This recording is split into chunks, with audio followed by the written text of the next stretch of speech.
I'm bringing my mom friends from Thomas's childcare center this year, so that's a total of 37 people. Jennifer, please prepare everything for us.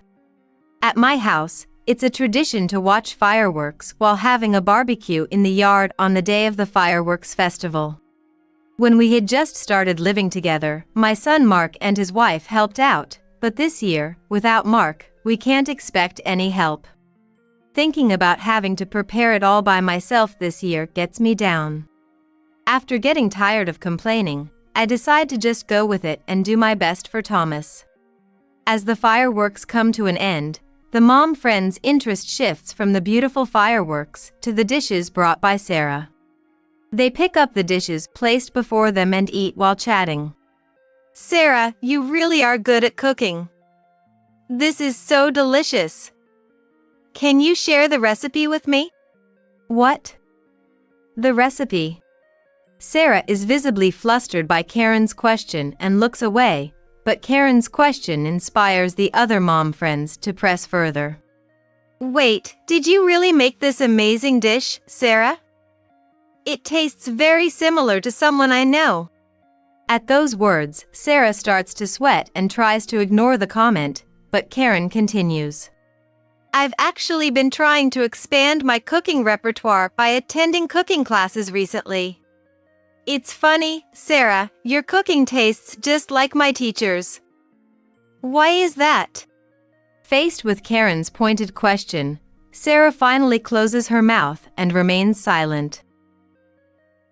Thank you all for coming today. The menu we're making today is croquettes. From the front of the kitchen studio, I addressed the students gathered for the class.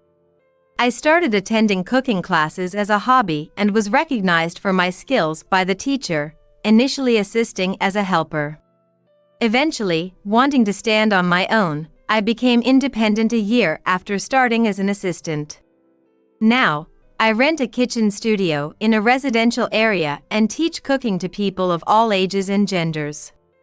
When I first started, there were months with 0 students, but now I consistently teach full classes. Jennifer, thank you again. I watch as the students leave one by one after today's lesson, marking the start of my time to clean up the studio. I wash the dishes and cooking utensils used by the students by hand, and leave those that can be washed in the machine to it. When I first started, cleaning up would take over 2 hours, but I've gotten it down to about an hour now. After finishing the cleanup and checking the locks on the studio's windows and doors, I head home alone. I dream of ending my day with a cold beer at home to relax from work. But with my age and all, I won't be able to get up the next day. The other main reason I can't indulge in such luxuries is my daughter-in-law, Sarah, who lives with me. About 5 years ago, my son Mark suddenly talked to me about getting married, and that's when he introduced Sarah. She came to our house for a family meeting, impressing us with her polite speech, earnest atmosphere, and lovely smile. Believing she could build a happy family with Mark, my husband Daniel and I happily welcomed her into our family. Soon after, they got married, were blessed with a child, and a healthy boy was born. His name is Thomas. His innocent smile is incredibly charming, and so he's the apple of my eye. Right after the birth, Mark moved his family's base to our home, starting to live with us. However, Sarah, despite having given birth to Thomas, knew nothing about housework or childcare and thus leaving everything to me. One day, while we were eating dinner, Mark said this to us. I have to go abroad for work. Would it be all right if I leave the 2 of them in your care? When you say abroad, when will you be back? How long are we talking? I'm not sure yet, but I'll come back as soon as I finish my work. So please. While feeding Thomas and not being able to say no, I glanced at Sarah. If we say no now, it'll put Thomas in a difficult situation. I can't let my dear grandson go through such an experience. Daniel and I looked at each other, shared our feelings, and made our decision. All right, leave Sarah and Thomas to us. Finish your work quickly and come back soon, for their sake too. Thank you, Mom, Dad. Mark, it's okay to go abroad, but come back soon, and don't forget to bring back souvenirs. And so, Mark left for overseas. From that point, Sarah seemed to be freed from some kind of restraint and did even less housework and childcare than before. Initially, she would help with setting the table and serving food, but as soon as Mark was away, she stopped helping altogether and would lie on the couch watching TV until everything was ready. She used to wipe the table with wet wipes before meals, but now she doesn't even do that much, leaving all the cleaning to me. The only thing she does is drop off and pick up Thomas from the childcare center. It seems Sarah is somewhat concerned about appearances, as she has built quite a good relationship with the teachers and mom friends at the center. I'm not good at cooking or cleaning, and Mark said if I can't do it, someone who can should help out. But, Sarah, just because you're not good at it. It's about helping each other, right? Let's help each other, Jennifer. With smooth talk, Sarah tries to persuade me, not listening to a word I say.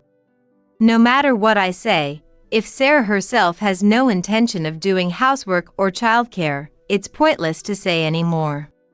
We convince ourselves to not complain any further for Sarah's sake, but for Thomas's.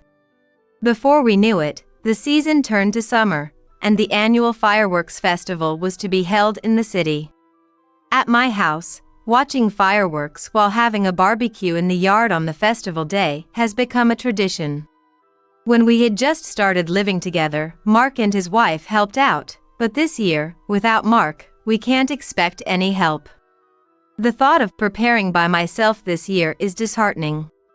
And this year, Sarah said this. I'm bringing my friends from Thomas's childcare center this year, so that's a total of 37 people. Jennifer, please prepare everything for us. I was speechless at the unexpected number. I had heard that she was bringing mom friends this year, but I had not imagined it would be so many. I understand it's for 37 people, but you'll cover at least half of the costs, right? Since the daily meals are also paid from the shared wallet between Daniel and me, paying for this barbecue would be a strain. What? That's impossible. I only get a monthly allowance from Mark, so there's no way I can contribute. It's clear she never intended to contribute to the costs. Not helping with the preparations and not contributing financially is one thing. Being bad at housework and childcare is understandable, but this is clearly a different issue. It makes me wonder if Mark really chose the right person, considering the seriousness of the woman he brought home. However, a barbecue is an event best enjoyed with many people, and imagining Thomas happy with his friends makes it hard to refuse.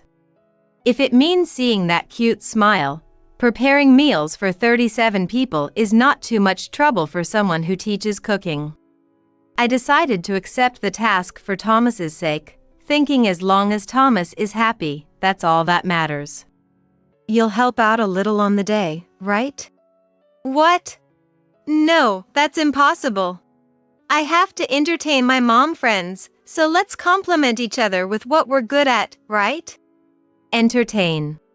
The impulse to retort that she's just eating and talking with mom friends nearly escapes me, but I managed to hold it back. Oh, and keep the cooking in the backyard out of sight of the kids. It's dangerous if they touch the fire, better safe than sorry.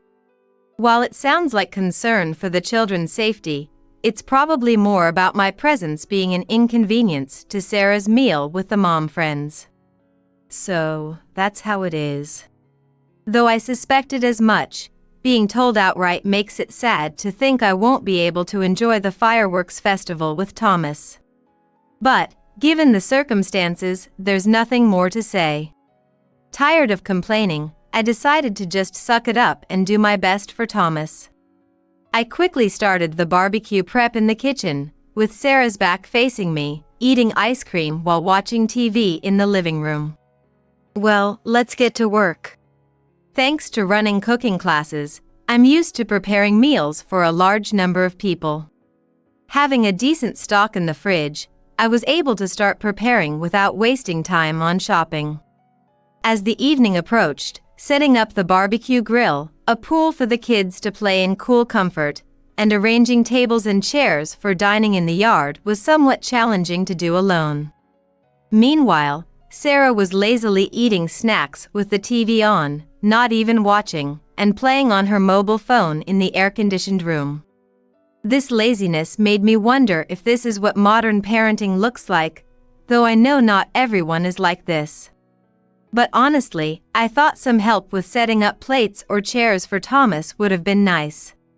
30 minutes before the fireworks festival, mom friends started to gather at the house one after another.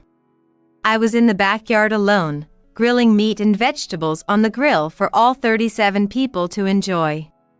Sarah, on the other hand, was enjoying herself in the middle of the yard around a campfire, eating the food I prepared and chatting happily with mom friends.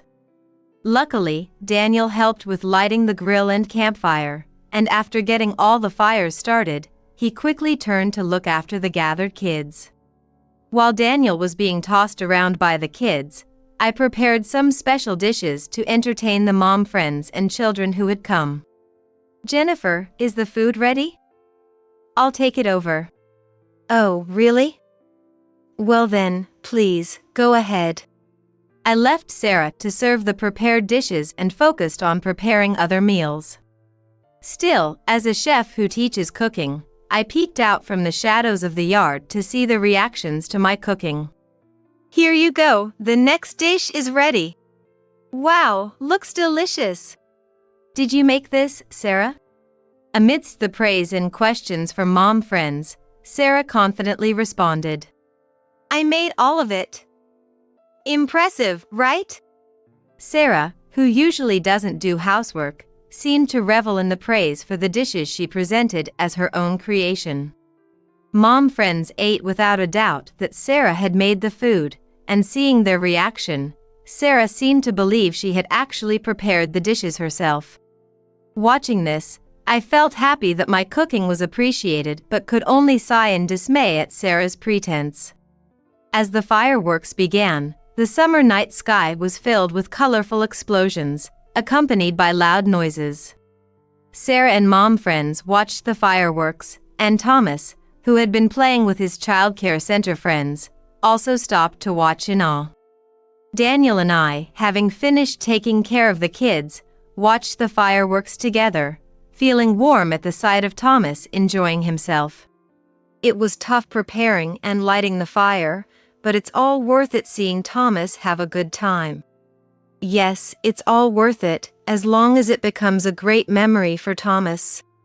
While everyone was captivated by the fireworks, Sarah called for the next dish. My moment of enjoying the fireworks and Thomas's smile lasted only a minute before I was back to cooking for the crowd. Sarah rushed me to prepare the food quickly while everyone was still watching the fireworks, not offering to help at all. Still, I silently chose simple, quick-to-prepare recipes from my cookbook. Once ready, I messaged Sarah on her phone to come and pick it up. Sarah then came to pick up the food, pretending she had made it, and took it to the eagerly waiting mom friends in the yard. "Here you go. I've brought the next dish." As the fireworks ended, the mom friends' interest shifted from the beautiful fireworks to the dishes Sarah brought. They took the food on their plates and ate while chatting. "Sarah, you're really good at cooking. This is so delicious. Can I get the recipe?" "What? The recipe?" Sarah was visibly flustered by Karen's question from the mom friends, avoiding eye contact, but inspired by Karen's inquiry, the surrounding mom friends pressed in closer. Noticing the commotion in the yard, I took a peek and saw Sarah being cornered about the cooking by the mom friends. "I want the recipe too. I want to be able to make this kind of dish too." Further pursuit from more mom friends seemed to overwhelm Sarah. "I thought this might happen." "What do you mean?" Jennifer knew. Among the mom friends Sarah had invited was Karen, a student from the cooking class.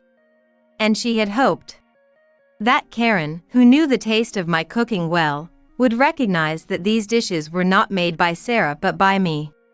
Believing this, I continued cooking, taking Sarah's requests at face value. "Wait, did you really make this wonderful dish? It tastes very much like someone I know." At those words, Sarah, breaking out in a cold sweat, tried to ignore and get past the moment, but Karen continued. "Actually, I've been trying to expand my cooking repertoire by attending cooking classes recently. It's funny, Sarah, your cooking tastes just like my teacher's." "Why is that?" Faced with Karen's pointed remark, Sarah finally fell silent, unable to keep up the pretense any longer.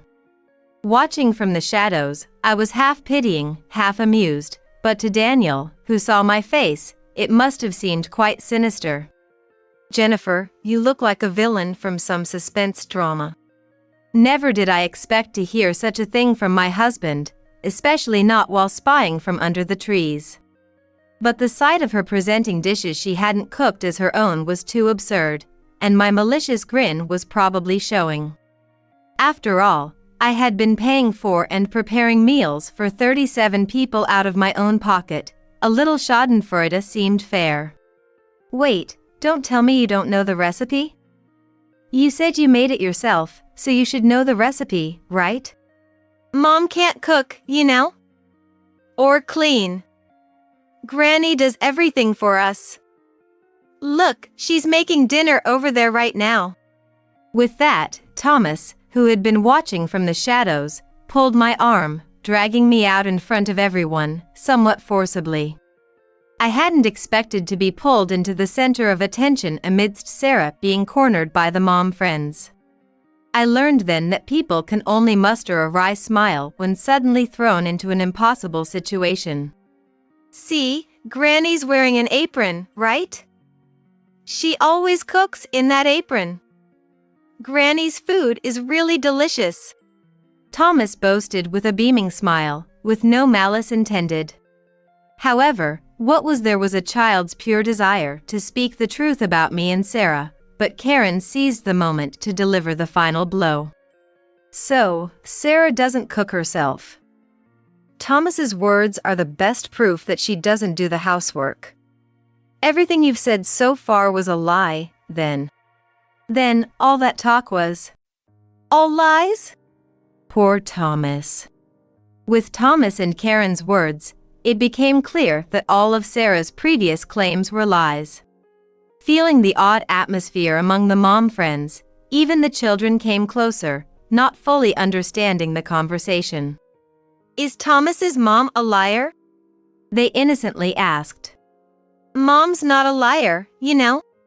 Thomas stepped in between his friends and Sarah, trying to protect his mother from the mom friends' onslaught.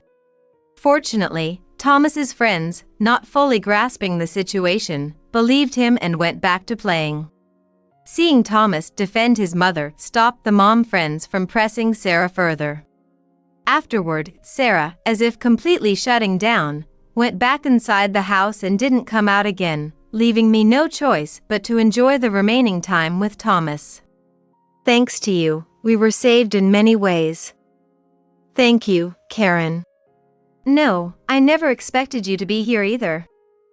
"But, all these dishes, did you really prepare them all by yourself, Jennifer?" "Well, yes, but it was quite tough, you know. Sarah didn't help at all, and I didn't get any contribution for the ingredients or other expenses." "What? So you mean you covered all the expenses, Jennifer?" When I shared with Karen that I had covered all the costs, she immediately ran off to another group of mom friends and seemed to be discussing something. Peeking over, I could see expressions of surprise and concern on the faces of the other mom friends after talking to Karen. After about 5 minutes of Karen talking to each of the gathered mom friends, she came back and suddenly put her hand on my shoulder. "Jennifer, don't worry. I've just briefly explained the situation to the other mom friends, and they've agreed to pay for today's barbecue expenses." "What? You told them?" I was a bit surprised and raised my voice more than I intended, not expecting our family matters to be discussed with others. But thinking about it, Karen's actions were all out of consideration for me. By sharing the situation, we ended up with an arrangement where the mom friends would cover half of the expenses that Sarah had not contributed. Karen sometimes acts impulsively in the cooking class without listening to my advice, but even though she fails at times, her actions sometimes lead to good outcomes. Thanks to Karen, things turned out well this time. I really need to thank Karen. Karen, as a thank you, I'll teach you a recipe I haven't taught to the students yet. I whispered, and Karen's eyes lit up as she smiled. Thank you so much. And took my hand, thanking me when I'm the one who should be grateful. By the end of the barbecue, everyone was having a great time, and since some of them had work to do at the child care center tomorrow morning, we all divided up and cleaned up. The barbecue ended with everyone pitching in to clean up after a lively session, considering I might have to clean up after 37 people by myself. Karen's help made cooperation possible. Additionally, unable to forget the taste of the dishes served at the barbecue, mom friends other than Karen expressed their interest in attending my cooking class. My class was already fully booked, but I made a special arrangement to hold a trial class for them at a different time. When discussing Sarah's behavior at the child care center with someone whose child attends the same class, it seemed that Sarah, already known for her pride, had become quite isolated after the barbecue incident. The children teased her at pickup times, and the story had spread even among mom friends who hadn't attended the barbecue, leading to cold looks. It's often said that wrongdoing returns to the doer, and Sarah's current treatment seems to exemplify that. While it's unfortunate, I can't help but feel a bit sorry for Sarah. I hope this teaches her a lesson. Don't worry, Sarah's an adult, she should have understood. More importantly, your cooking is really delicious, Jennifer. Speaking of which, I was saved at the barbecue because you remembered the taste of my cooking. I want to spread my taste to other students, just like you. Anything I can do to help, Jennifer, just let me know. I'm always here to support you. Karen's positivity brightened my mood, and I looked forward to sharing my love for cooking and its flavors with more students in my cooking class. Later, I held a special cooking class for Sarah's mom friends, which all 37 attendees from the barbecue joined, and we decided to make omelets. Thomas and other children, curious about my work, also participated, making it a group activity. Thomas, are you enjoying cooking? Yeah. It's fun. Granny, you teach lots of people to cook, so that's why the meals you make are always delicious. Seeing Thomas cooking with his friends, his face beaming with joy, was infectious, and I felt the happiness spreading. Having loved cooking since I was a child, learning seasoning and knife skills while helping my mother, I wanted Thomas to enjoy learning in the right way. How about we cook dinner together next time? What? Really? I want to try. I want to do it with Granny. Then let's try cooking together next time. Thomas's interest in cooking grew stronger each time, and I taught him simple recipes that even he could manage preparing for dinner. Since the barbecue incident, Sarah, perhaps unconsciously, seemed to feel a distance even from Thomas. She had complex feelings upon seeing Thomas and me happily preparing dinner together. Thomas, is it fun cooking with Granny? While Thomas and I were preparing dinner, Sarah came out of the room and asked Thomas, who was happily engaged in the task. Yeah, it's fun. And I'm happy when Granny praises the food I make. Is that so? Maybe I should try it too. Surprised by Sarah's unexpected words, Thomas's eyes sparkled. Perhaps, through helping with cooking and preparations, the idea of making meals together with Sarah had become a dream for Thomas. Let's do it together. Mom. Yeah. Jennifer, could you teach me to cook? Of course. But be prepared, I'm much stricter than Mark when it comes to cooking and chores. From then on, Sarah began to learn cooking, chores, and even a bit of parenting alongside Thomas, gradually becoming more motherly. As our relationship evolved into teaching and learning from each other, we began to share more about ourselves, revealing deeper aspects of our personalities. I believe we can now build an environment of mutual respect. Now, I'm looking forward to seeing Mark's surprised face when he returns from overseas and sees how much Sarah, Thomas, and I have grown.